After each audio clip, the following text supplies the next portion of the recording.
but I don't want to go to 6:30. All right. Seeing at 6:30, you guys all set to go?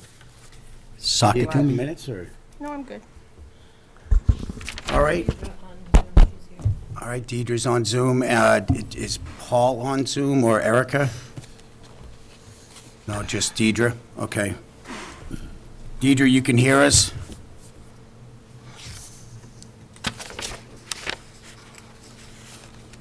Well, we'll get started anyways. 6:30, January 26th. Welcome to the Planning Board meeting. This meeting is being televised by Chelmsford Telemedia. It's being conducted in person and via Zoom. The call into the meeting number is 1-929-205-6099. You can also find that on the agenda on the town's website. First up is going to be 231, 235 Littleton Road, a request to endorse the final plans. What about the master plan update? We're skipping that. Okay. Waiting for I don't George even as see well. George in Oh, here all yet. right. Okay. Brian? Good morning, Mr. Chair, members of the board. We're just here tonight asking for signature or endorsement of the final Mylars. Would you, just for the record, mind just stating your name and address? Oh, just sure. for the record? Yeah, Brian Melissi with Whitman and Bingham Associates, here representing 235 Littleton Road Realty Trust. We ended up having to go through the Mass DOT process. We ended up receiving our DOT permit, made a couple of small revisions, got everything into Christina, town engineer, and I believe she has written a letter saying that she was satisfied with the changes, and I think we're just ready to move ahead. Excellent. We do have a letter. We do have a letter from the Department of Public Works. Dear members, this office has reviewed the site plans by Whitman and Bingham, consisting of 10, dated April 2020, revised through December 8th, 2021, and a supplemental data report dated April 27th, 2020, revised through December 14th, 2021. This office's concerns have been satisfied and the plans have been revised accordingly. This office recommends endorsement of the Mylars. If you have any questions, please contact this office at 978-250-5228. Sincerely, Christina Papadopoulos. Excellent. That's it for letters, right? That's it. We All have right. duplicate copies. I'll bring it around the board just to see if we have any questions. Deidre, you on? She's there. Okay, Excuse me. that's fine. Deidre, if you want to I'm speak up. okay, sorry, I was having a little technical issue. Okay, you all set? Any questions on 231, 235 Littleton Road? I mean, I wouldn't mind having a brief review of the whole thing, like just a thumbnail sketch, if that would be okay. Yeah, I'm sure Brian could just give us a... Sure, absolutely. What the holdup was, like what were the stopping issues? He Yep. just did say that, but you probably couldn't hear it. So if you could see the screen, what the project includes is a two-story, 8-unit, single-bedroom apartment building, very similar to what was built on what is currently known as 237, which is on the left side of that plan. It's almost a mirror image of that building being built on the right side of the lot. Some of the holdups were, after we came to the board and got our final approval from the board, we had to go through the Mass DOT process. That took a I little see, while. I didn't connect what that was about, okay, gotcha. So that took a little while, nobody's in the office, and anyway, so we finally got through the DOT process, have our DOT permit, we put in the final revisions into Christina in the planning board, and as the letter said, we've ironed out all the final issues and things that Christina was looking for. Okay, got it, thank you, Brian. Welcome. Thank you, Deidre. Henry, do you have anything? No, I'm fine. Okay, Mike? No, I'm fine. Thank you. I'm fine. Mike. No issues. Erica, are you on? No, she wasn't. She's not on tonight. And Paul? All right. If I could get a motion? I would move that we direct that the Mylars be endorsed. The Second. final plan be endorsed, rather. Second by Mike Walsh. All in favor? Aye. Hi, Unanimous, aye. Do you need a roll call, or is it good? Okay. Thank you, guys. Have a good night. Cheers. Are we, by the way, are we going to do our open session, open meeting stuff? With our, Yeah, we did. Yeah. not see Initial that. session. You can do that. It didn't make it on the agenda. I apologize for that. That's all right. Always there I anyway. believe, Yeah, we could There do is it a- at the end if, Yep. okay. Next up is choice, David Hedison. Executive Director, Chelmsford Housing, requests to utilize housing stabilization funds for UMass West Senior Affordable Housing per Article 6 on the special town meeting. Article 6, to see if the town will vote to appropriate a sum of money from the Affordable Housing Stabilization Fund, the Community Preservation Fund, Community Housing Reserve, and/or the Community Preservation Fund General Reserve for the construction of senior affordable housing at 255 Princeton Street, Chelmsford, or act in relation thereto. Okay, and let me then, just see. David, are you with us? Yes, I am. Hi, Can David. you hear me okay? Yes, we can. Good evening, everyone.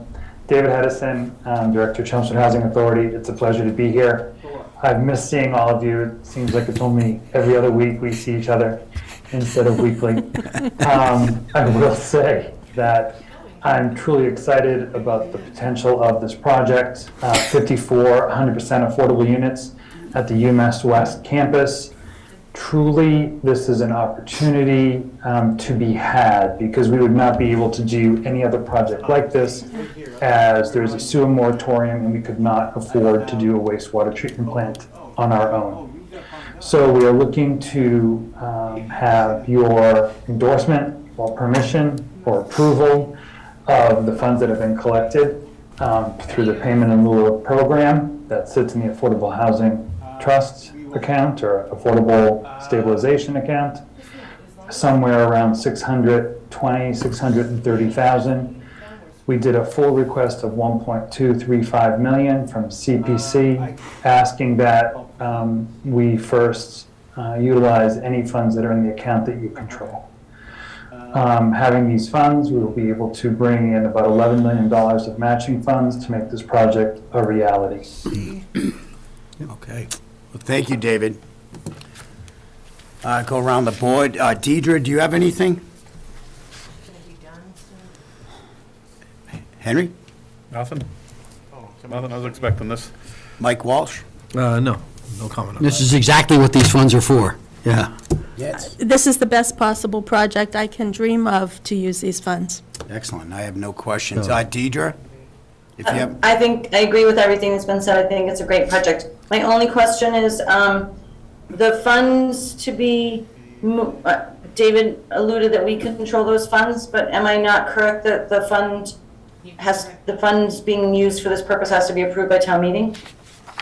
No, this is well, I guess, Yeah, this is to Yeah. bring it up in front to of bring town it to meeting. town. This Yeah. this Bring it brings up. it This to is to town bring meeting. it to town meeting with our support. Right.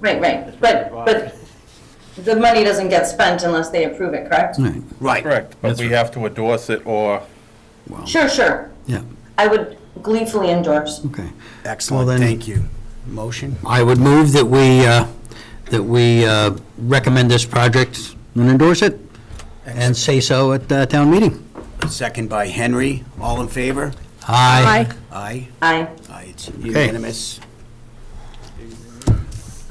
All right. Thank you so much. Thank you, Thanks, David. David. Good luck. Be well, everyone. Okay. Next up, 133 Princeton Street. Request to endorse final plans. where are you? Wait a minute, It's on the back. We went out of line because I'm Second waiting. page, E. Second We're out page. of- I'm Oh, waiting. all right. What about 1313 Littleton Road? Yeah, that's going to be next. That's- Oh, it is. that's Okay, I'm fourth. sorry. I got a little bit of an order here. That's, Okay. well, the reason being is I'm waiting on George, too. Yeah, no problem. All right, is anyone here for 133 Princeton? Not this evening. No. No, we do have a letter, though. We have one letter. We do have a letter from the Department of Public Works on subject Planning Board File 2021-08, 133 Princeton Street. Dear members, this office has reviewed the site plans of Howard Stein Hudson Associates, consisting of 13 sheets dated September 16th, 2021, revised through December 20th, 2021, and a stormwater management report dated September 2021, revised through December 21. The office's concerns have been met sufficiently, and the plans have been revised accordingly. We recommend endorsement of the Mylars. If you have any questions, please contact this office at 978-250-5228. Sincerely, Christina Papadopoulos, Town Engineer. Thank you, Nancy. I'll bring it around if anyone has any questions. Good.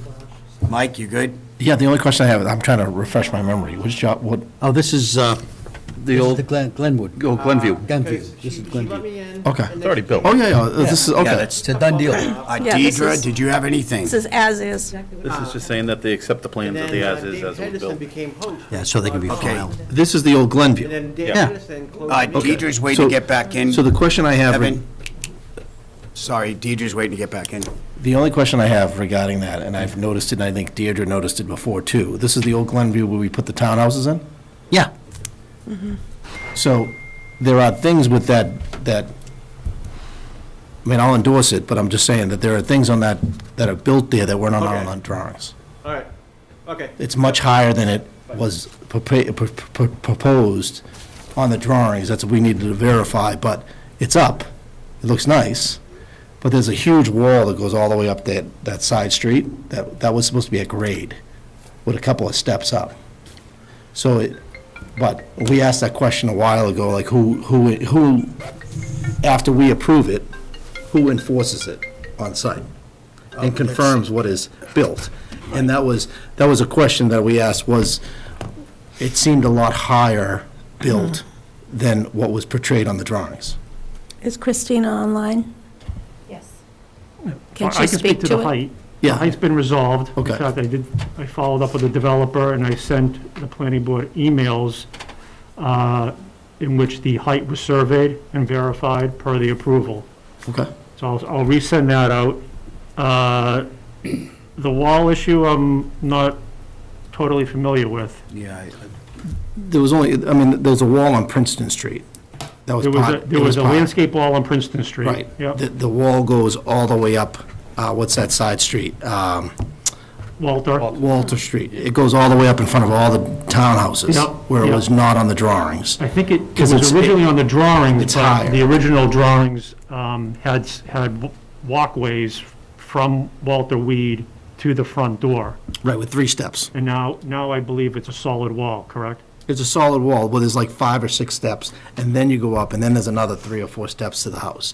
So the whole property is higher than Yeah. it was originally. I'll send you the email from the developer. They certified the garage elevation, first floor elevation, and the roof. Okay, that's fine. I mean, just driving by there, it looks a lot bigger than it was, and we brought it up while it was under construction. Yep. And now that they're finished, it looks nice, but I was just trying to figure out who verifies what is actually being built. So again, and when this came up, I think you brought it up.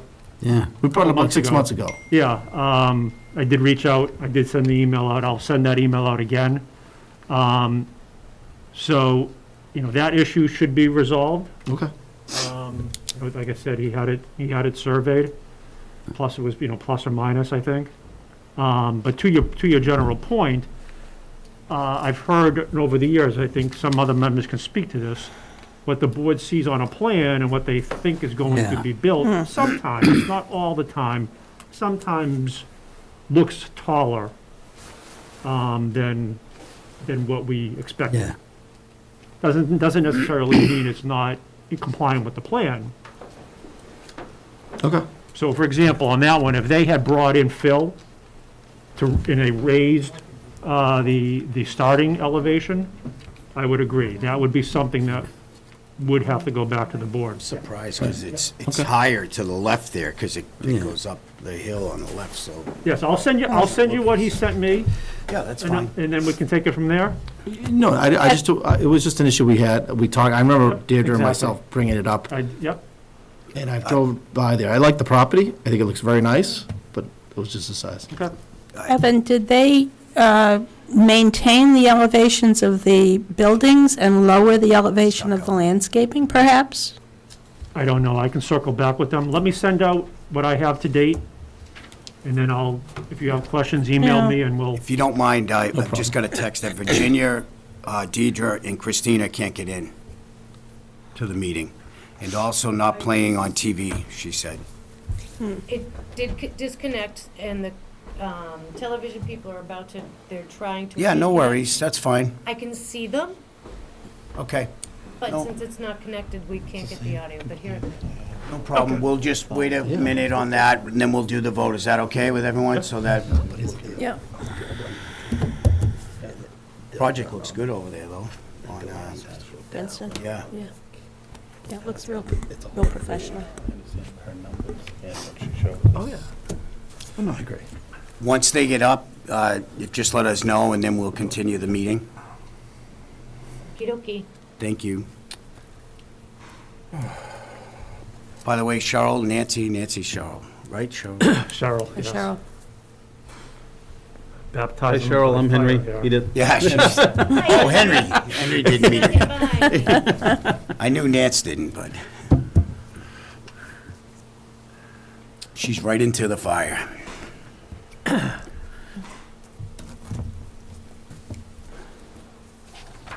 George, we're just gonna finish up another one, and then you, and we'll wrap up with you, okay? Unless we, well, no, we'll wait. Light meeting tonight. Light meeting tonight. Light meeting? Yeah, we're just waiting for them to get back up online. They got kicked out. Once they're up, we gotta I finish. apologize, I thought the meeting was at 7, but No, it's No, all set. we're Perfectly fine. Worked out perfect. We'll have more time for you. Oh, jeez. I should have come later.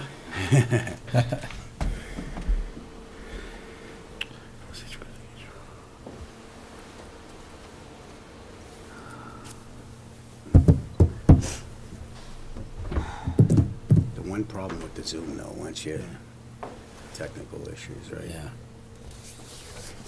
This is the one room where we usually don't have a problem. Yeah. I don't know, Yeah, my this one office, usually works. around lunchtime, Yeah. I like, and I have the highest.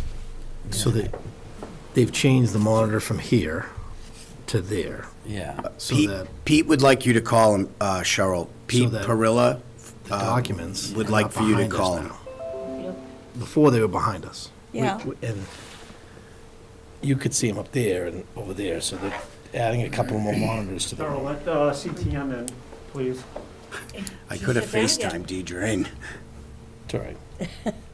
When he tried to get in, it Oh, shit. shut us all down again, so.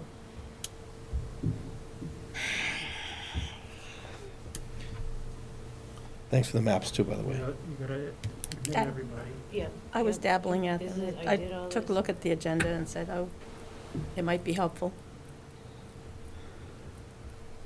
Something's happening. You can get lots of different views. Oh, from there's GIS. Virginia. They're working on it. My father's Hey, guys. How's it just doing? off the caregivers enough that I gotta try it in the company.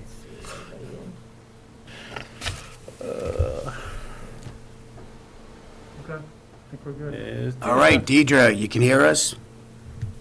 We can see you. I just Are we tell muted? that. Can you hear us? Yeah? Okay. Virginia? She can hear, probably. Telemedia, everything working? Yes.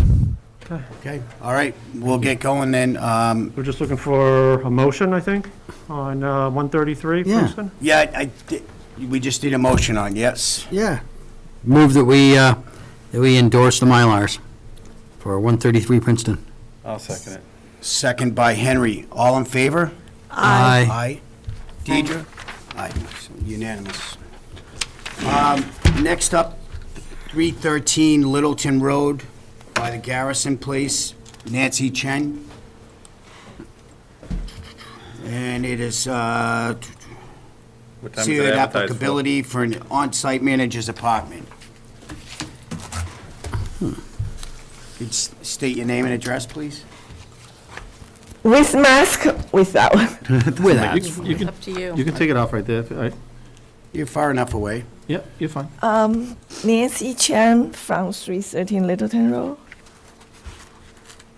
And I don't know, you were here in 2005. And the retail plaza across the street from my plaza, when they built, they had on-site manager apartment for the storage solution or something. Storage units. Yeah. I don't know. The manager will manage the whole plaza or whatever. So I thought, if you grant my competitor that, I mean, I shouldn't have problem to get one too, especially for security reason. And as you know, December 4th last year, we had a robbery at a gas station, which is only like 1 or 2 blocks from where my plaza is.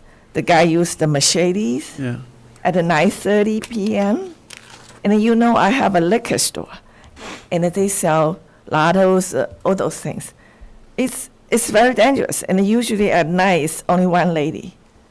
So dangerous. So actually, either in California, LA, or New York City, a beautiful white lady being killed in a upscale furniture store at around 8 or 9 p.m.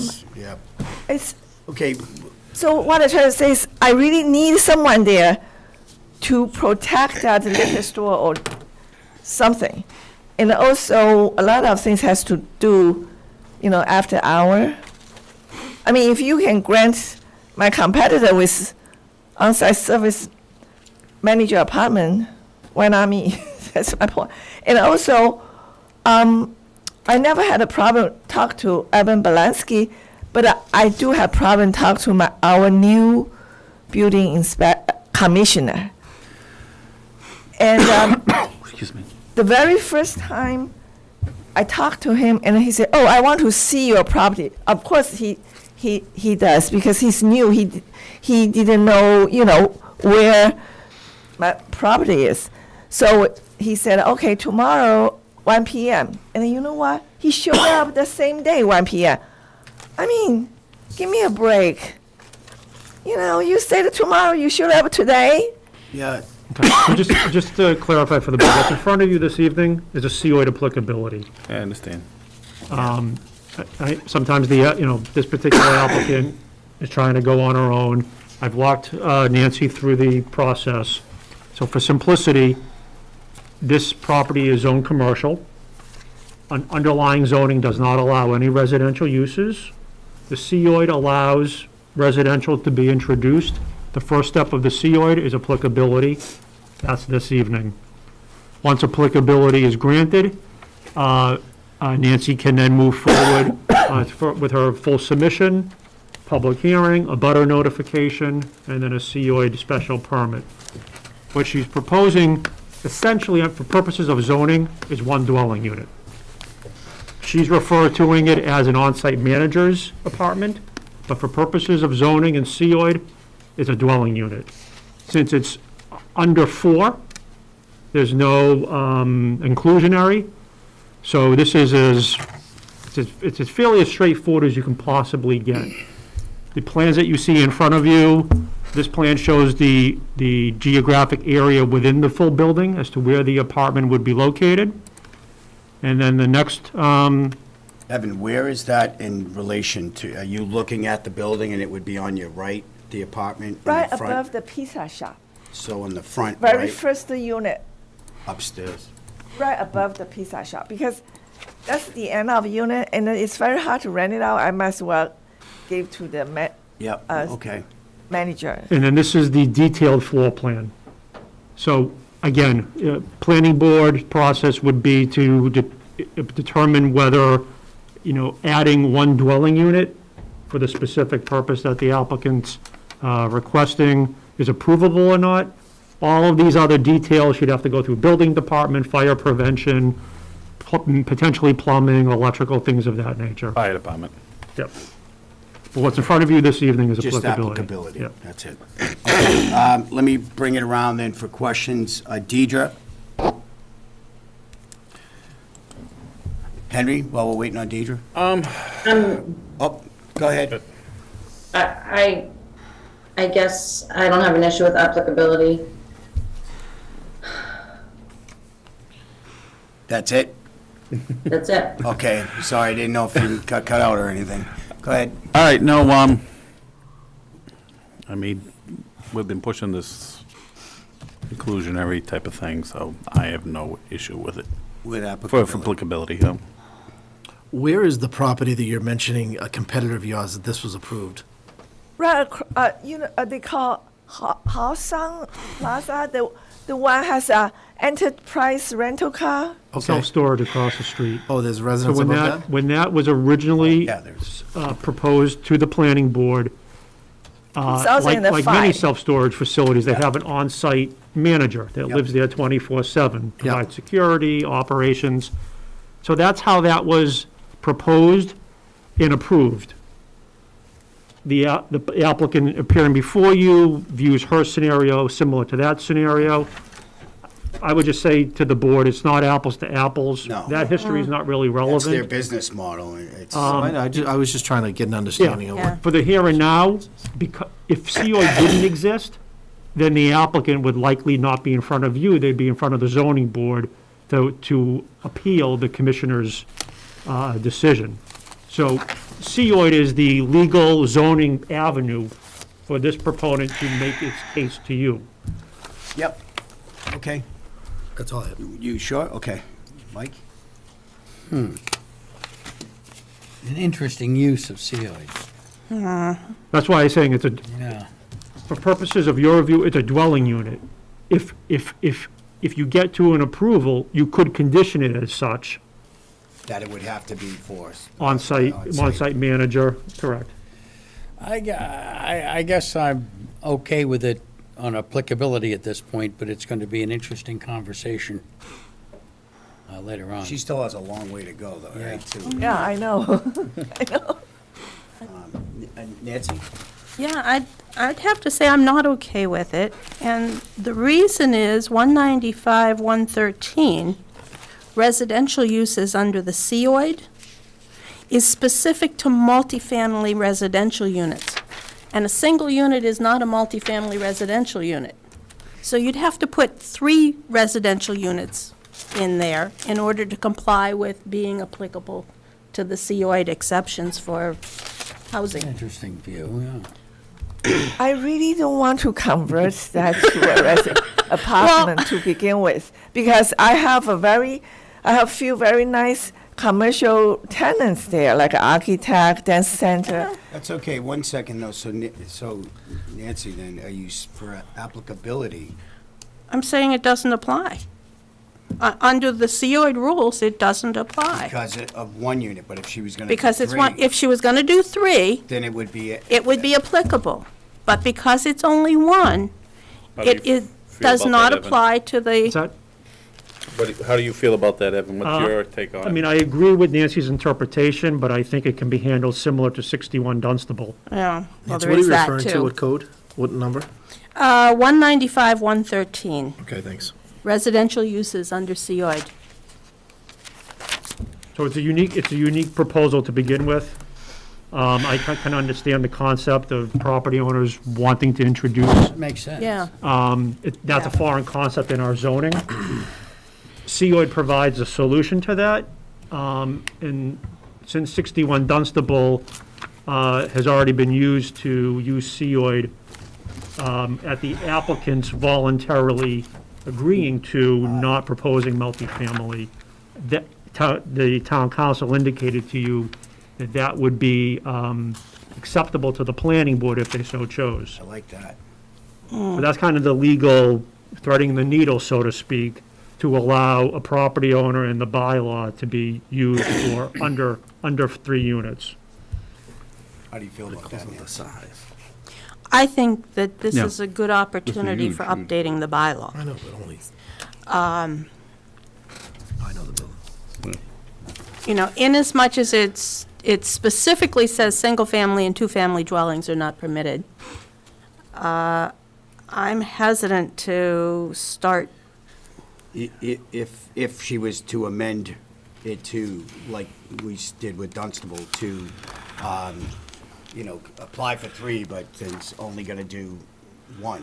If she applied for 3 and built out 1, It would qualify as applicable. But, Is a you know- single-family dwelling a structure built for a single family? I mean, under Or COID, is it an apartment in something else? so, I think there's I mean, COID contemplates Yeah. mixed use. that's right. This would be mixed use. This is Right, mixed this is use. mixed use. Right, Yeah. so, Yeah. to Nan's point, I mean, yeah, she or anyone else could come in with 3, but they don't, And it I'm would be I'm not even applicable. convinced that this is a single-family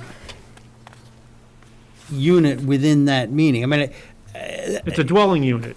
So It's a- under it- COID, we have studios, 1 bedrooms, 2 bedrooms, and Right. 3 bedrooms. So remember, a dwelling unit doesn't contemplate a traditional Structure. single family. Structure, Or yeah. even a detached Okay. structure. How many square feet right now is she looking to renovate this unit? 1,200? Okay. So if she actually made it 2,100, Well, she's got the 3 bedrooms. she got you 3 bedrooms, and then that would be classified as a multi-dwelling. I could connect the unit right next to make it 2,300 if you want. Get that, if you're reading it that way? Multi-families for each individual unit. It's the Not unit, the it's not the bedrooms. bedrooms. It's how many kitchens and bathrooms do you So have? why does it have it, why is it broken out per bedroom unit, below Because 113? that's our minimum size for apartments. Okay.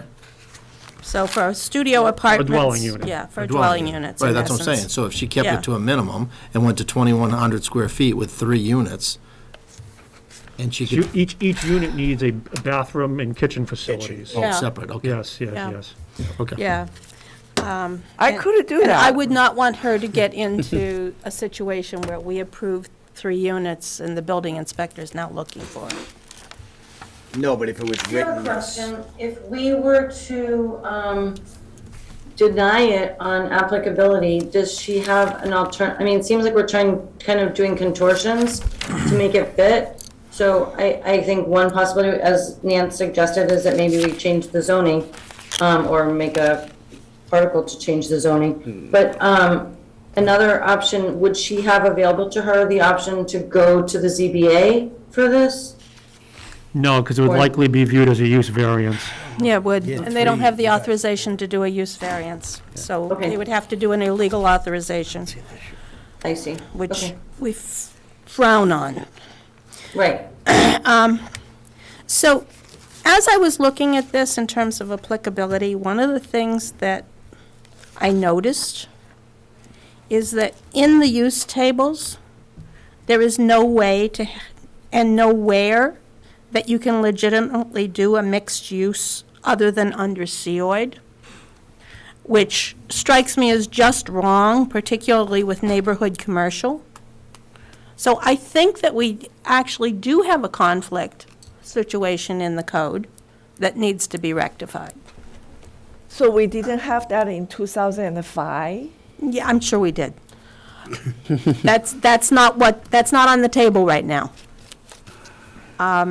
I could see as a discriminate against me and my competitors. No, you Wait, can't. Just wait. So at this point right now, even to take a straw poll from you guys, are you, I'm good with it. you're good with it, Mike? I guess I'm okay with the concept. How we're going to twist the words, I'm not We're entirely talking sure. applicability without Yeah. reading into it even more. There's still a long work ahead. Yeah. What I'm fine about- with it. You're fine with it. Deidre? Yeah. Well, what I would say is Yeah. just have council take a look at it too, just to make sure that he would be the one to make the final determination, Right. even though he already has, maybe he could just take and give us a footnote to hang our hat So on. we take a vote and then, or no? Yeah, I would move that we grant, It's just Granted, and then have applicability, the but attorney- yes, we want a letter Okay. from council.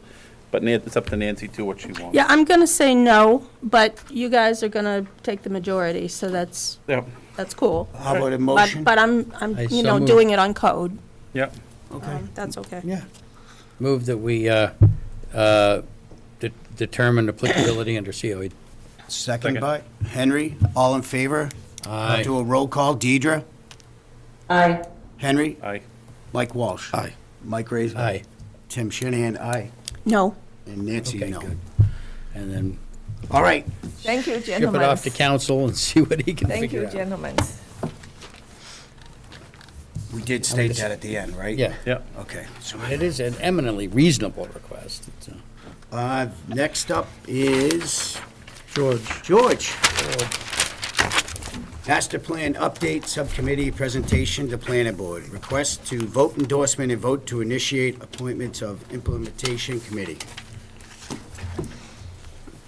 Thank you, Mr. Chairman, members of the Planning Board, Evan, and new person. Cheryl. Cheryl. Cheryl, George, Cheryl.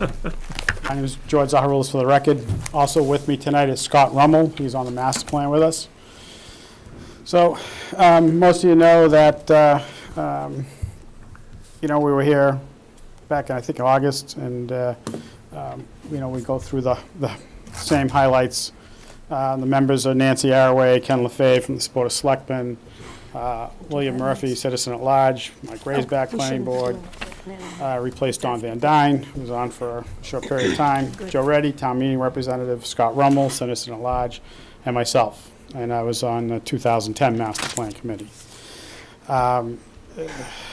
The advisors to it is Evan, Northern Middlesex Council of Governments, and Vivian Merrill took the minutes. Through the process, we received input from the following. You've seen these before, so I'm not going to read through them all. I don't think it's necessary. The timeline, we started in April 2019. First meeting took place May 7th, 2019. Met second and fourth Thursday. And then COVID caused us a 4-month hiatus. We didn't know what to do. And these Zoom meetings weren't really starting up. But so we took the 4 months off. And we talked about having a public input session that was canceled because of the COVID. Meeting started to resume in 2020. In June 2021, we presented a draft to the planning board. And we continued to meet through December 2021. Master plan, just to tell a little bit, is a comprehensive or far-reaching plan of action. It's a document that is policy guide designed to help communities create a vision, what they want to look like in the future. Master plans make recommendations to help guide communities. Physical development outlines implementation strategies that address land use issues, transportation, community, facilities, and services, the local economy, the environment, and preservation. Master plans are not a binding law or regulations on their own. Master plans are guided, create a plan of action for respective parties to implement the recommendations of the master plan, but it is imperative that the respective parties research and obtain additional information prior to implementation of the recommendations. In 2010, we had, you'll see on the board there, those sections. We decided to split cultural and historic out of natural resources. We thought that was important to do, and I think better that way. All the meetings started with public input session. We had a few people speak here and there. First committee updated section. What we did is we took the 2010, we updated the sections, the data, and the information that was in the 2010 plan. And then we reviewed the issues and opportunities of 2010. And we reviewed the recommendations. And then once we did that, we identified what we thought was done, what we thought wasn't done, what should we carry forward, and what we didn't carry forward. So then we updated the issues and opportunities recommendation section with input from the survey and respective departments. I think it's in here, but we did a survey. Instead of having the public input sessions, which we did in 2010, and because of COVID, you couldn't really do the public input sessions, we did a survey. We had over 1,200 responses, which was far greater number of responses than having a public input session. We even had about 70, I think it was about 70 pages of, there was a section at the end that people could write a paragraph or multiple paragraphs. And I would say 80% of those were probably really, really good. Yeah. There was 10% that were like, get rid of everybody in town and do this, So we threw those out, But they were really good. A lot of good suggestions, and we thank the public for that input. So in summary, we updated the 2010 plan. It was basically an update. We didn't rewrite the whole thing. We updated the data, we updated the sections. The format's basically the same. We created new issues and opportunities. We identified them. Made new recommendations. 2010 issues, opportunities, and recommendations, basically a lot of them remained the same. A lot of them were in there. We came to this board in June of 2021, sought comments, and we got some back. I came a couple, once or twice here. Mike and Nan brought some questions back. So we need to, next step will be to create meet with you guys for approval of the plan, acceptance of the plan, and then we'll make a presentation to the Board of Selectmen, and then make a presentation to the town meeting. But the most important part of this plan now, after your board takes your steps to approve it, is to create an implementation committee, which is appointed by your board. And Evan has the links, but Evan, can you go to, do you have page 310 of the plan? Can you pull that up?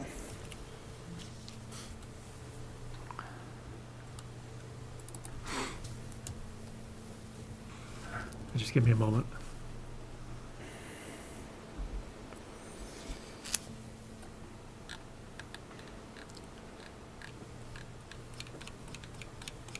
Okay.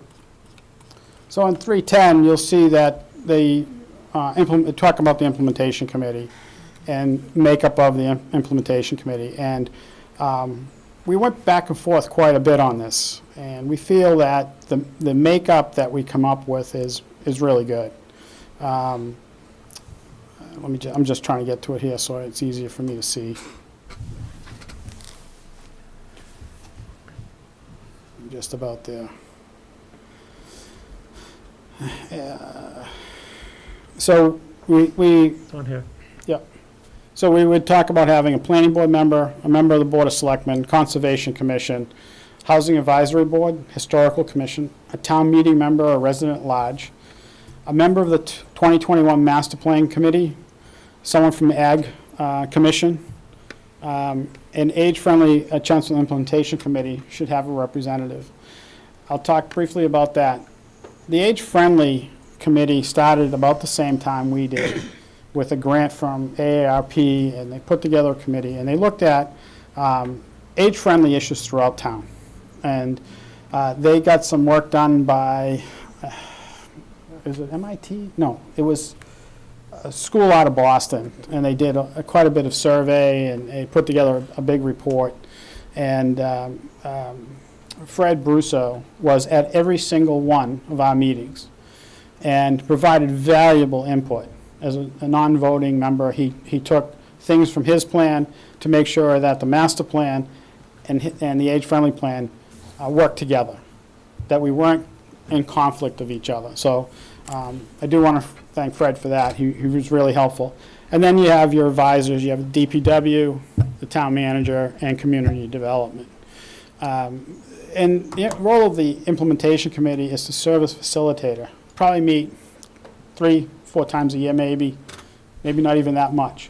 And all that they're going to do is basically reach out to the planning board and say, hey, how you doing with your recommendations? And if you go to the next page on this, you'll see that there's the implementation plan. Basically has the recommendation, what section it's in, what the time frame is, and who the stakeholders are. So like the first one there, the planning board should review goals and objectives for overlay districts, inclusionary zoning. It's an ongoing time frame, planning board and community development. So the implementation committee will reach out to the planning board and say, hey, how you doing with that? Have you updated any overlays? Have you taken a look at that? And then basically just keep a record of that. So as time goes on, the master plan can be updated as a continual basis and not wait 10 years to try to update those sections. So they're just to reach out. They're not to do the research as far as trying to solve the recommendation, but to reach out to the respective parties, whether it's a conservation commission issue or a housing issue, just to get updated. So, I don't know if Scott, you want to talk or say anything, or? The only thing I would say, was there were a lot of great recommendations. Wouldn't mind just identifying yourself for the record? For the record, my name's Scott Rummel. I was part of the Master Plan Committee. And I would say, just for the recommendation of Implementation Committee, there were a lot of great recommendations in the 2010 plan. And out of, the majority of them, only a minority got really implemented. And we really weren't sure exactly why, so we thought an implementation team would kind of stay more current, pay attention to economic and environmental changes that might impact the plan and recommendations. And so that was why we wanted to put that recommendation together, to have the implementation committee, so that we didn't lose 10 years on our recommendations. Thank you. So, that's basically the presentation. Scott will be a good person for the implementation committee. Not that I'm volunteering him or anything. But, We already voted you in, George, don't worry no, about it. I respectfully decline. So, does anybody have any questions? I'll be glad to try to answer any questions. or- Thank you for all your hard work too, George. Bring it around the board. I missed most of that. Deidre, No, thank you, George, for all your work. Thank you. Henry. No, that's fine. The only thing I would say is we have elections coming up. I don't know if we want to do this after elections. Get in the committee. I don't, You'd have to have it ready for town meeting, though. and I think, To we appoint the don't. board? you're talking about for the implementation committee? This is an appointment. This is an appointment for the invitation committee. Okay. Do you want the committee part of the presentation at the town meeting? No, I don't think it's necessary. I think that's something that this board can have a work session on and discuss. You'll all get applications. I don't think it's something that you're going to do tonight. I really don't. I think you advertise it for a month or two, get the applications in, and then you can sit down and go over them and try to. And I was gonna, from our committee, from our board, I think Nancy would be interested in being on it. I don't know if anyone else would be interested. Well, I'd love to, but I noticed that the Agricultural Commission is going to put somebody on there, perhaps. So on there. I happen I to would- know the chair, so. Okay, so, Yeah. I would say, one of the things that might be Yeah. helpful is, Yeah. and I don't want to throw any of the newbies under the bus, but this might be a good opportunity for someone that's new to Yeah. the board to Yes. look at this, because it's not heavy lifting, but it's definitely educational, so, Would be good at this. so, Paul, you volunteering? Yeah, so I would, I would say that, I was on the, I don't know, oversight committee or whatever it was last, 10 years ago. And it was painful to try to get updates from all the organizations that had tasks. It actually requires a lot of time to chase people down.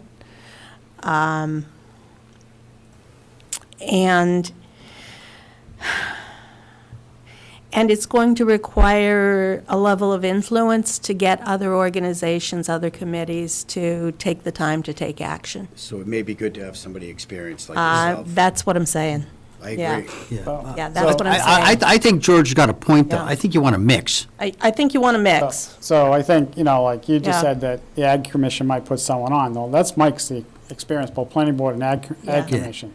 So all of a sudden now, you got Yeah. 2 Planning Board members, and, it's, I just think it's, because Yeah, really it the could heavy lifting, if the committee has 3 advisors, okay, and the advisors Evan and Paul and DPW, mostly Paul and Evan. So if there's something that's DPW, facilities related, that would go to Paul, because those departments fall under Paul, Yeah. and ask them to look at it and make a report back. To bridge the gap between like ZBA and Conservation Commission and Historic, that would go through Evan's office.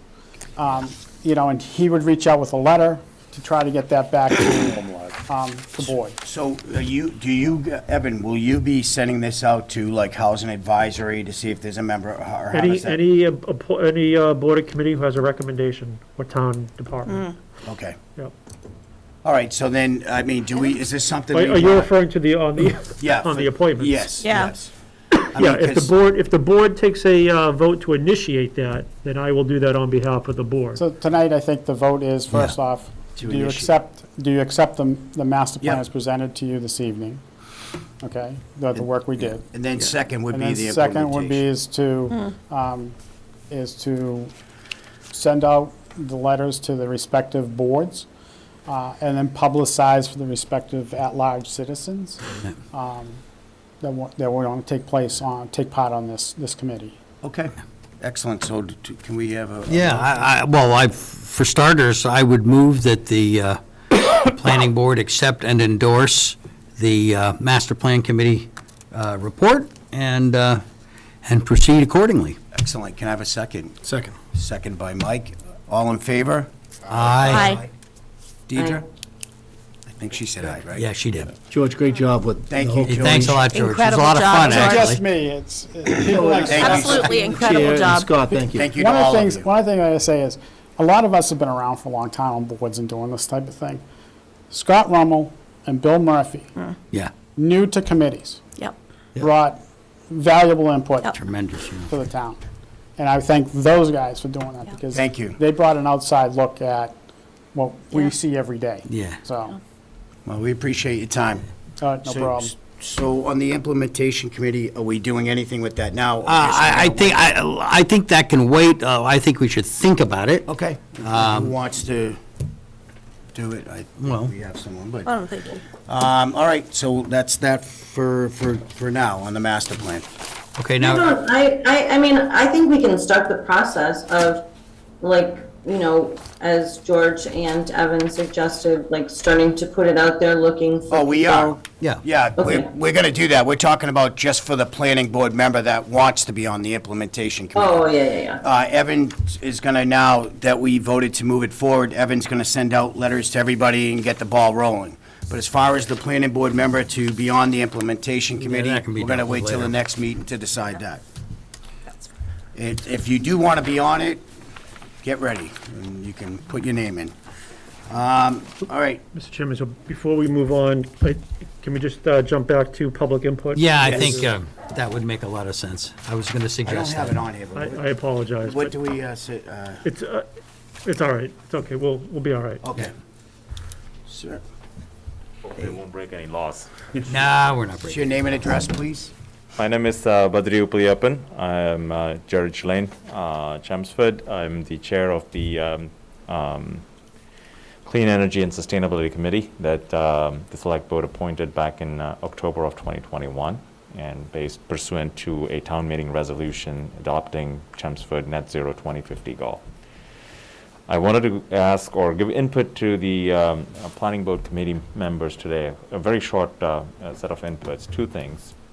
One is Evan Blansky reached out to our committee last December, late last December, saying that Chelmsford has received a state planning grant for 22 and 23, FY 23, to be used for planning purposes around, and I think it's around sustainability pretty much.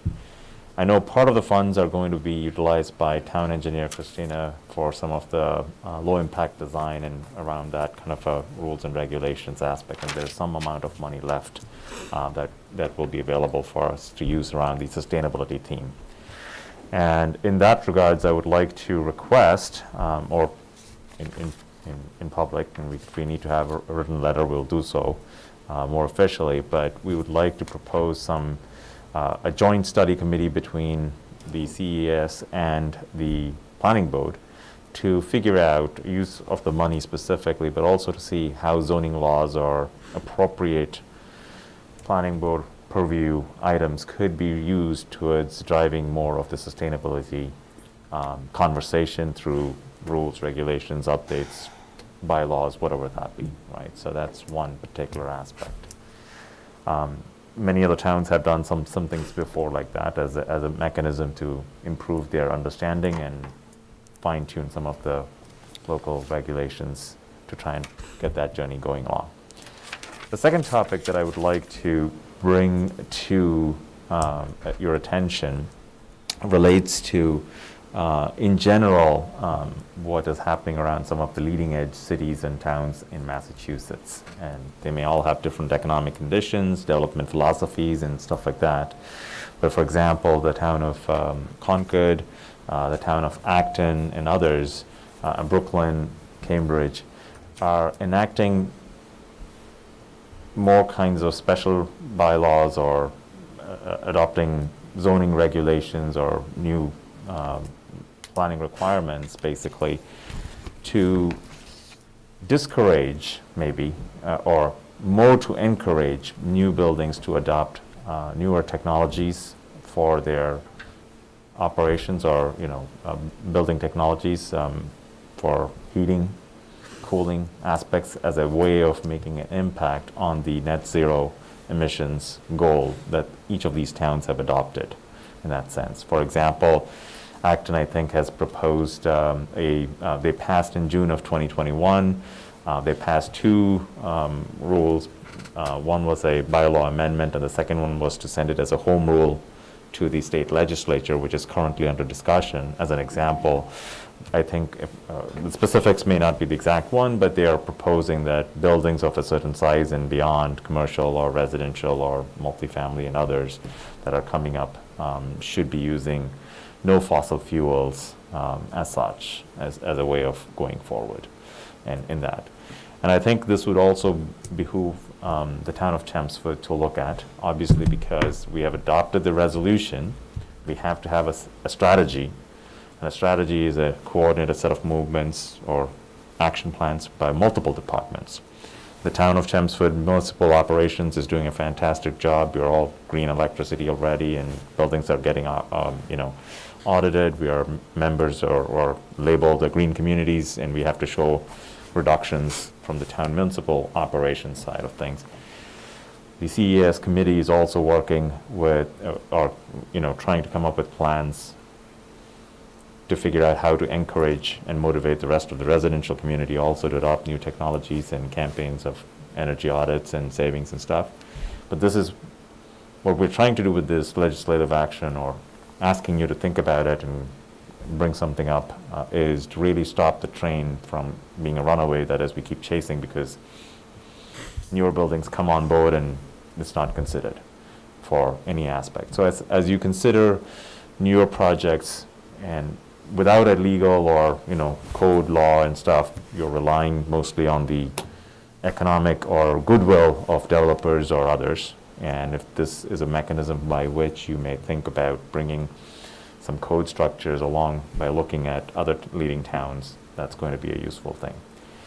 Why some of these towns are taking these kind of an approach is that they believe, and this is showing up right now, the state was supposed to put out a new stretch energy code for new buildings and stuff by November of 2021, and they're already 3 to 4 months late, and will continue to be either not a full-blown plan and not strict enough. And these towns are seeing that if the state regulations happen to be more stricter than their own home rule petitions and stuff, they'll adopt that. If not, they have the ability to go and take these things. So in any case, all I'm asking the planning board is to consider, debate this, and if there's anything that you could do with special provisions around energy, or with respect to approving new commercial buildings, and if it needs to have a town meeting approval for change of bylaws or provisions, maybe the planning board can look into starting that process as soon as possible, and keeping this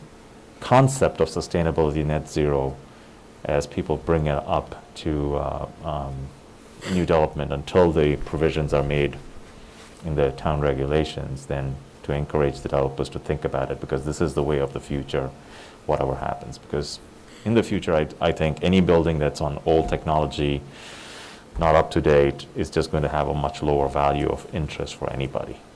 So that's my input. Thank you. Thank you very for your much. time. So are you looking tonight, you mentioned the committee, If, I will leave it out to the committee to discuss and come back to us however you want to do it, but if there's we would like to establish a small study committee between CES, potentially permanent building from town, or representative and planning board members, to see what areas that we could do.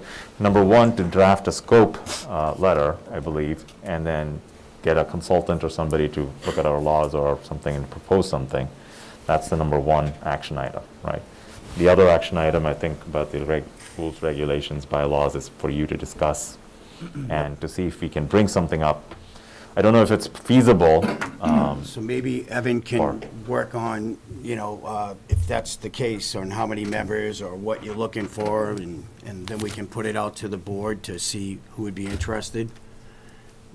Yeah, I mean, just generally speaking, as Badri mentioned, I've met with him, likely going to be attending one of his upcoming committee meetings. But the state grant was to provide a consultant services for an introduction, meaning identify low-hanging fruit, intermediate and long-range implementation strategies that are appropriate for Chelmsford to introduce into zoning regulations or other town regulations. So I don't want to label it as net zero, but there are certainly things that we've already been talking about with LID, solar, whether it's ground mounted or roof mounted. Some of those things are already sprinkled into zoning. Maybe there are other things that this board thinks are appropriate and reasonable. And into the master plan as well? No, this would be for regulation, And there's, regulation can encourage, it can require, and it can incentivize. So similar to overlays, the planning board, working with a consultant and the committee, would ultimately need to figure out from a strategic point of view, land use, zoning, economic development, financial viability, what makes sense for Chelmsford. So as Badri mentioned, and maybe I just being in the electrical industry and being, in some of those towns you mentioned, some towns have a real infrastructure problem even when they take and start doing this stuff. We had a house that they said, all right, this is all they want to do. And Eversource came in and said, we don't have this power on the street to supply you. So it opens up another can of worms. But all the stuff that needs to be discussed and talked about with the committee and figure out how you're going to do it. The conversation needs to start, but it's at the point you got to start the conversation, because sometimes things sound great, and once you actually get into the implementation of it, it might be a little difficult. But I see what you're saying, low-hanging fruit, solar and everything else. I don't know what they are, but I think that's the point of hiring a consultant. Badre's idea of having a subcommittee of multiple boards and committees. Begin the conversation, have the consultant services in place. It's a start in the right direction. At least it creates a roadmap for us to have a conversation on and reach for some implementation strategies. Okay. Yeah. Maybe look into Brookline, because I think they were the first ones to do Well, that. I mean, there's plenty of communities around the state and country that we can take inspiration from. And but see where they had their issues, and like. Yeah, exactly. Like he's saying, I think to Henry's point. Upgrade to a 400 amp panel, you can't get it. Yeah, and to Henry's point, not everything that makes sense in Cambridge or Brookline makes sense in Chelmsford. Right. So it may, even if it's possible, it may not make sense. I just don't know enough about the topic. So that's why I sought consultant services to assist. That's perfect. There are ways to incentivize it, and there's different things you can do. Right. And then the question is whether zoning is the appropriate tool to incentivize. That's right. Well, The conversation needs to be started, and I don't think it's the conversation for tonight. Not tonight. Yeah. Not tonight, No, we definitely. did what we needed to do. We got it out there. So Thank you. I'm in close communication, and I'll Good. report back to the planning board. The only point I would say is, let's not get, without getting debate here, but because public comment is not for debate in that sense. Yep.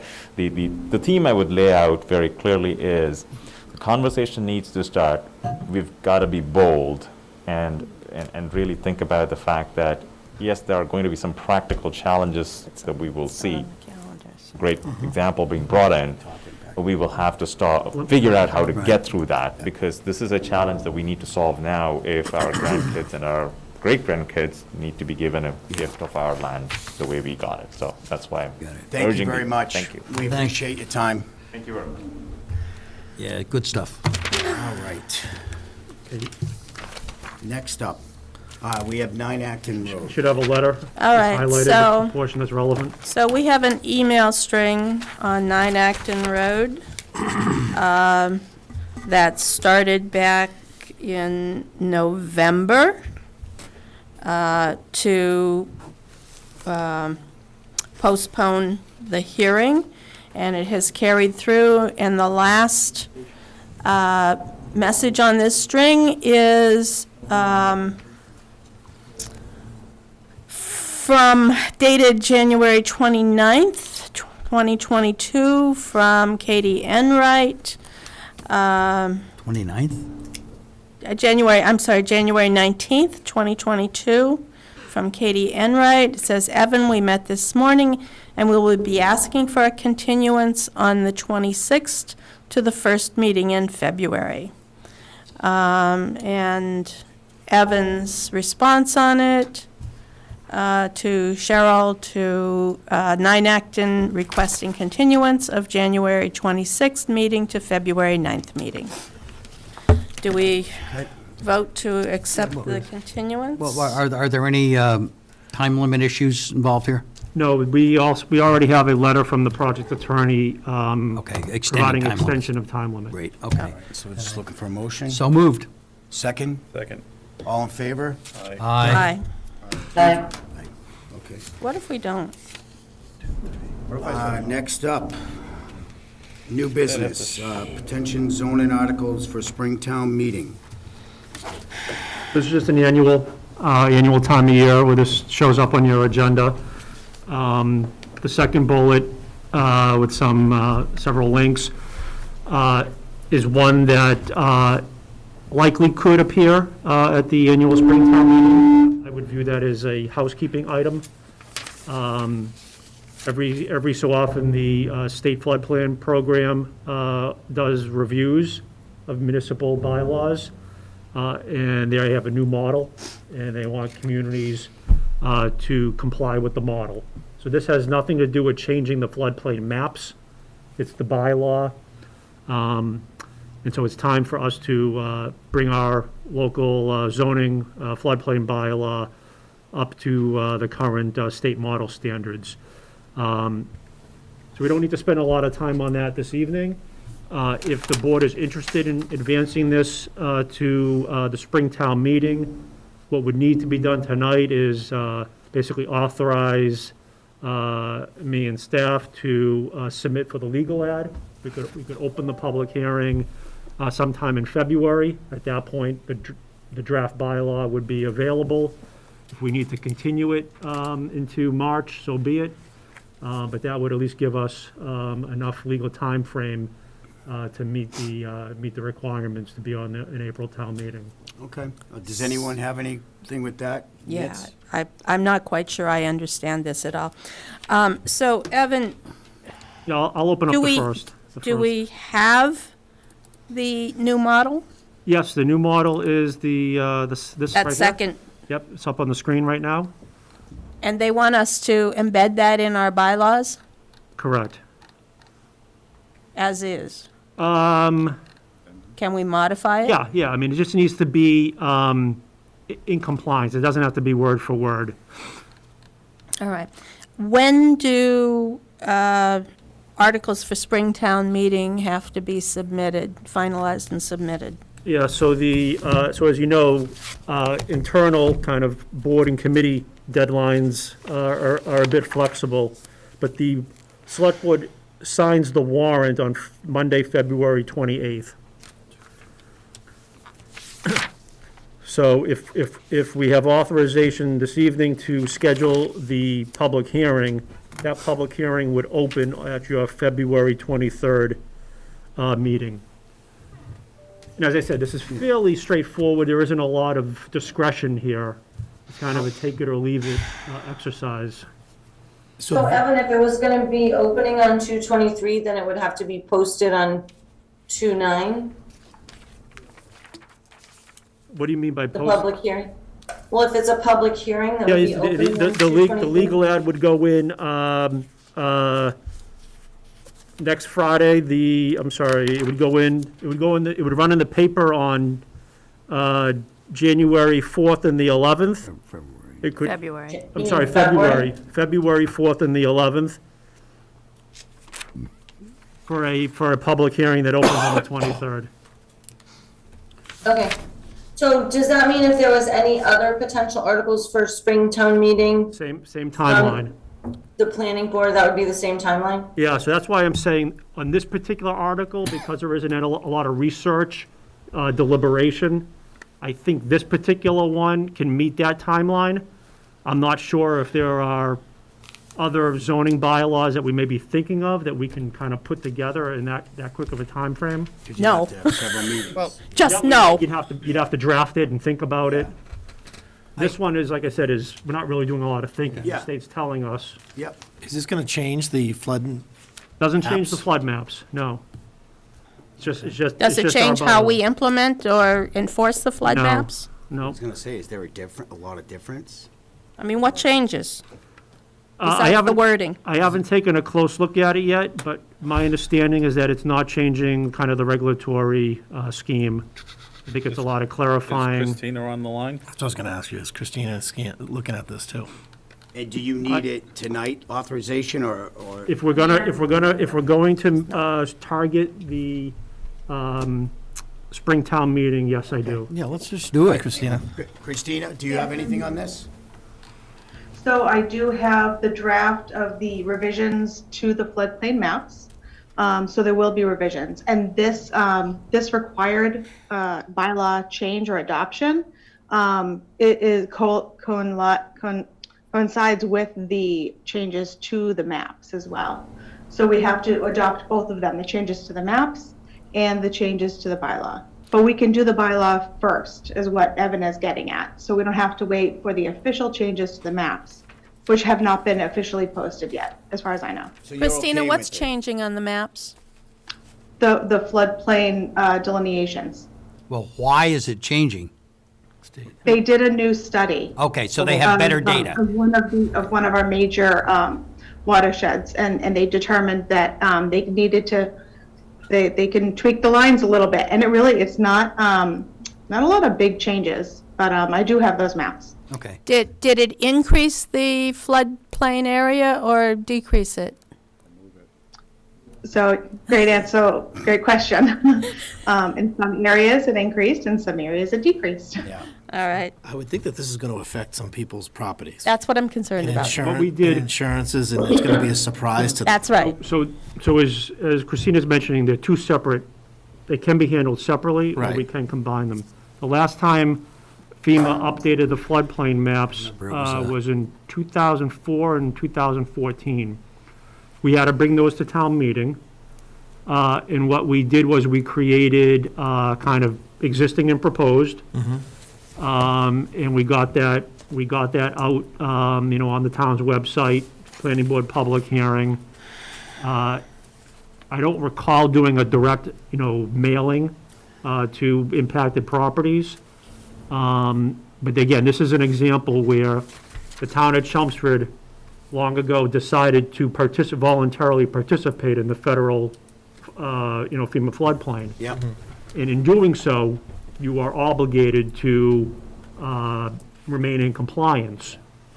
That means locally you're adopting the FEMA floodplain and you're keeping your bylaw up to date. So you're absolutely right. In 2004 and 2014, some people won and some people lost. So we have to do this anyway? Have to do it. All right, so Okay. I don't know That's why what- we're... so it's coming. Yeah.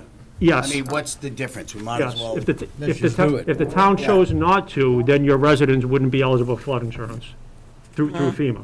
Okay. So anybody have any questions? Deidre? No. Paul? No questions from me. Henry? Michael? No. Mike? Let's just do it. Nancy? No All questions. right, can Don't I like get it. a Move to motion? do it. Can I get a second? Second. Second by Deidre. All in favor? Aye. Yeah. Unanimous. Okay, Thank thank you. you, We'll Evan. proceed with that. Okay. Zoning conflicts, planning board discussion. So just before we spend too much time on this, let me just inform the board that NIMCOG, the regional planning agency, has issued their first round of district local technical assistance grants. And that email came out, it was either yesterday or the day before. So I replied indicating that the planning board was meeting tonight, this item is on the agenda, and that I thought it would be a really good opportunity to contract with NIMCOG, have them come in. They essentially would meet with the planning board, understand what it is you're trying to, what's the problem and what are you trying to address.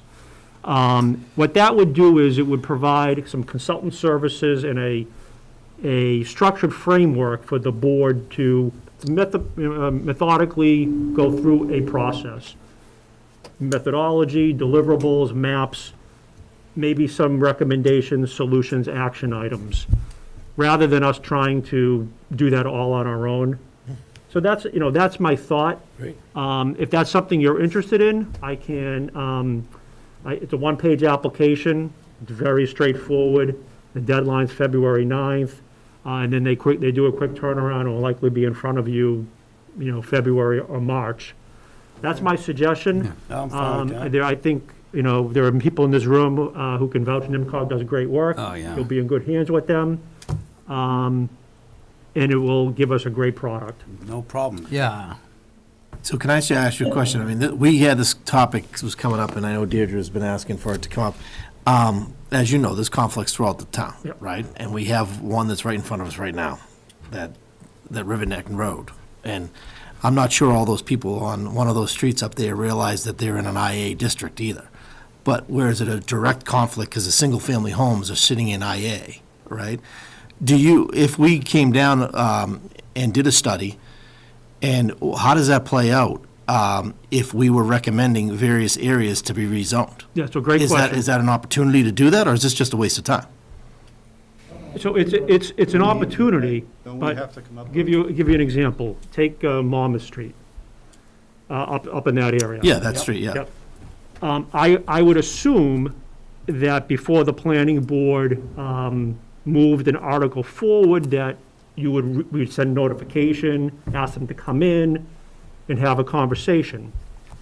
If that conversation resulted in a majority or supermajority of the residents saying, yes, we'd like to be rezoned, then I could see the planning board taking it to town meeting and it passing. At that point, if it passed, those property owners would likely be putting their property up for sale, either as a single or unison, and then you would see a developer come in and buy up a neighborhood or a portion of a neighborhood. The problem is that you may fix the problem a little bit, but not entirely. Because what if there's 20 houses on that street and 15 decide to sell and the remaining 5 don't? So just because you change the zoning, so that's. Like on that, Could we change it to residential? Sure you could, well, you sure you can change it to residential? yeah, so there's like 30 homes on that street. Yeah, so, right? so there's different No. definitions of conflict. Not on mine. There's what's actually on the ground based upon zoning.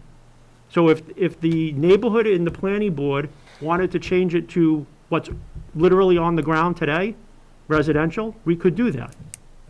That solves one type of conflict, but that's not the real There's conflict. gonna be another conflict, because that line just ends up going somewhere else. Right, so but That's so let's take another site. So what if you had a IA site that there's a big building right now that's unoccupied, and we decide to zone that RB?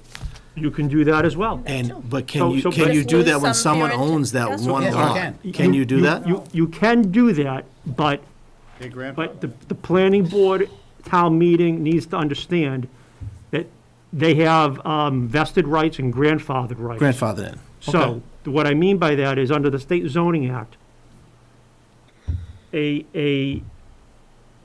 up until the day the town meeting votes, so remember, months prior to notification goes out, planning board hearings, the word gets out. The day up until town meeting votes, a property owner under state zoning has the legal right to file an A&R plan. And we all know how easy and quick and easy and cheap an A&R plan is. They don't even need to get it approved by the planning, but they simply need to file it. Once it's filed, it's before town meeting takes that vote, 8-year zoning freeze. So the zoning act in Massachusetts provides significant property rights for grandfathering when there's a zoning change. So most of those commercial industrial properties, anywhere in Chelmsford, if they have an estate attorney or a land use attorney, they're gonna file an A&R plan to freeze their existing zoning. Just to keep their options open. So that's the cat and mouse game that gets played. But what happens after 8 years? After 8 years, Wiggle. the zoning then changes to what town meeting voted on. But if they develop it in the meantime? Then it's there and Then it's there, then grandfathered. it's pre-existing non-conforming. Okay. Right, so my point is, and it's critical for everyone to understand this. You are not going, via zoning, you're not going to change the minds or business model of a property owner. They have legal abilities to lock in what they want to do. Okay.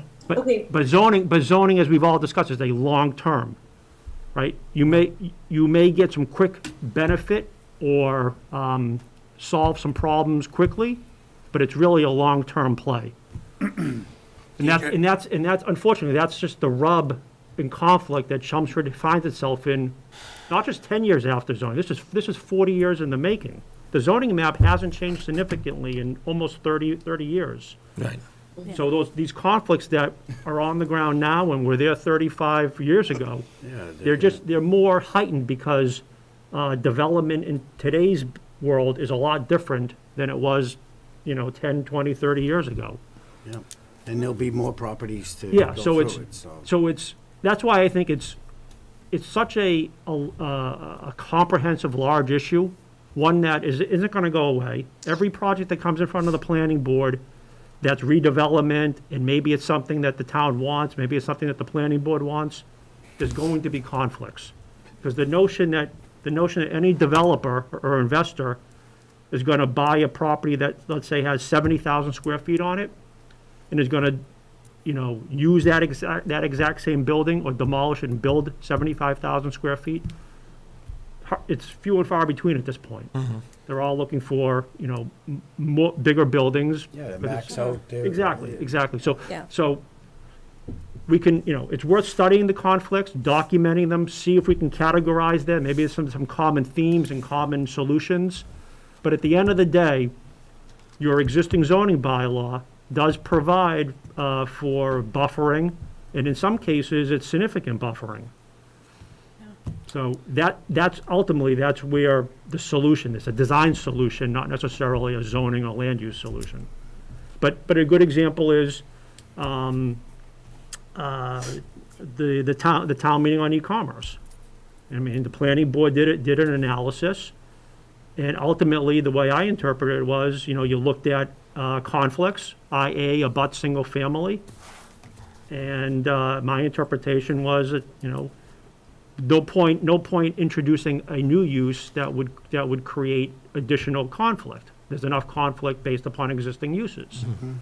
So that, I think that was a good exercise, but I don't think under any scenario we're gonna be able to resolve the conflict. No. Maybe mitigate it, maybe minimize it a little bit, but ultimately your special permit authority gives you all the power and discretion and ability to mitigate and minimize that you would ever want. Deidre, did you have something to say? I thought you got cut off. It's kind of related. I mean, the way I was listening to Evan describe what happened at town meeting about the fulfillment centers, and it, I think that was a good description in terms of the town meeting members felt that was not something they wanted to endorse in any location. And I actually was given a draft of I think what was initially intended to be a citizens warrant article.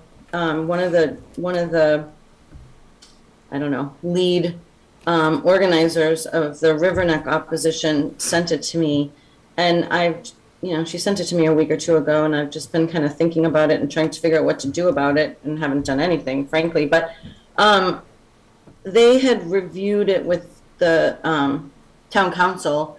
And it was an article that was meant, and my understanding is, being no lawyer, that it was meant to delineate warehouses and subdivide the category of warehouse into, general warehouses, and then distinct from that, fulfillment centers and storage buildings. And the thought being that the current zoning allows warehouses, which includes fulfillment centers as the code is apparently, as it's currently able to be interpreted. But if we were more specific in our definition of warehouse, that we could potentially get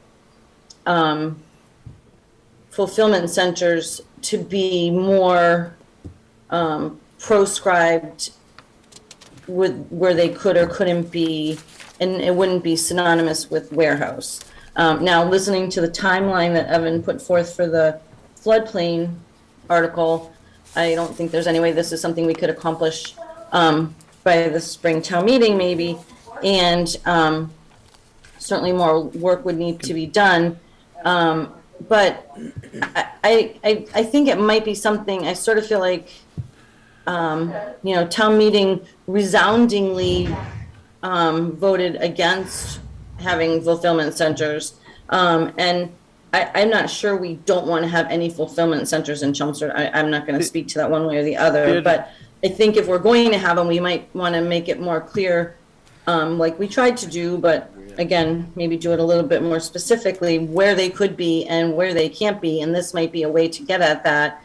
And I just thought I'd put it out there and see if, I sort of feel like there's a train coming and we can either get on it or, stand in front of it. But the town doesn't want fulfillment centers. Obviously, this wouldn't apply to the River Neck project for the reasons just laid out by Evan.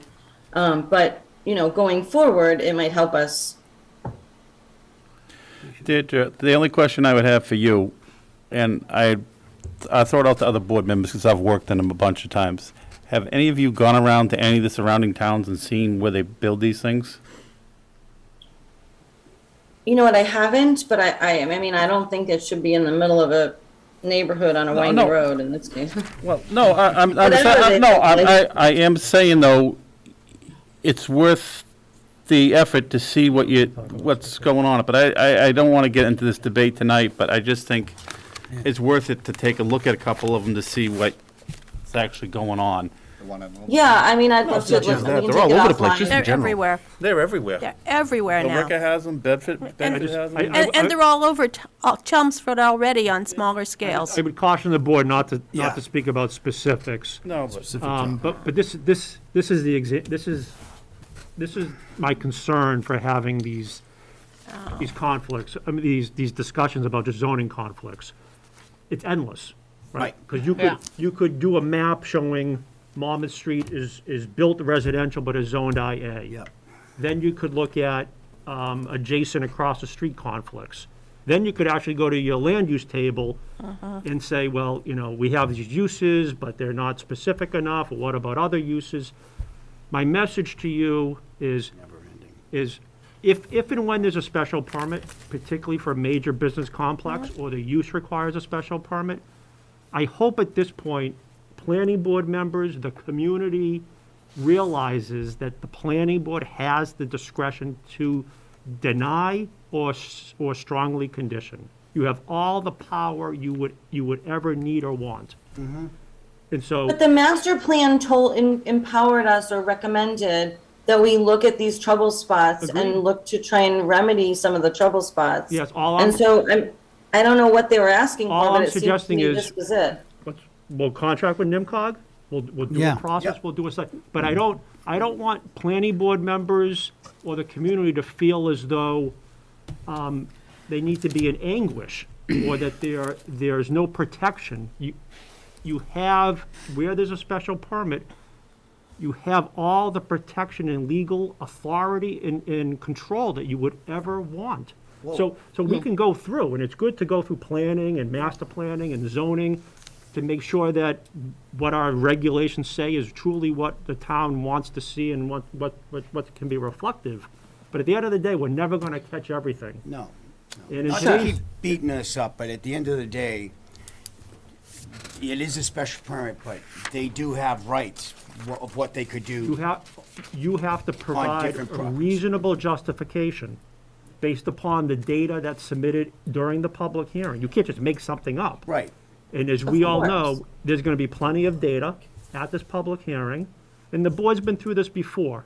Just because there's data, ultimately, the planning board has to decipher that data. That's right. So it's, in the state of Massachusetts, the case law is pretty clear. As long as it's not arbitrary and capricious, the courts are going to give deference to the local permitting authority. So as long as you do your job, and you let the process take its course, which you've done, very, very, very methodically, you have the control.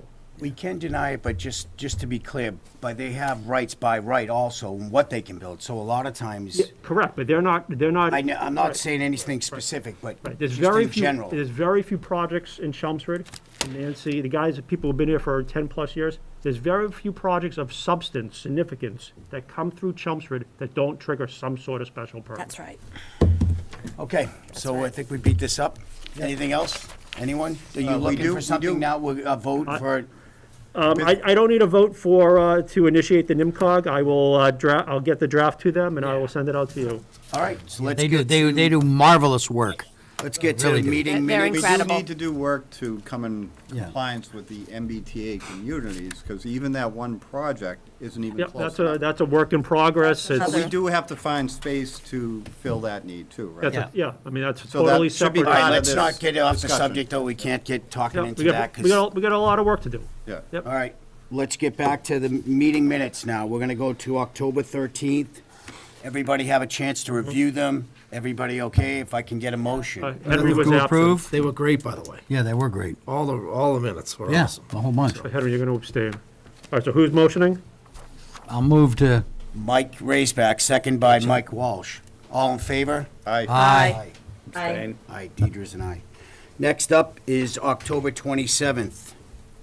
Move to approve?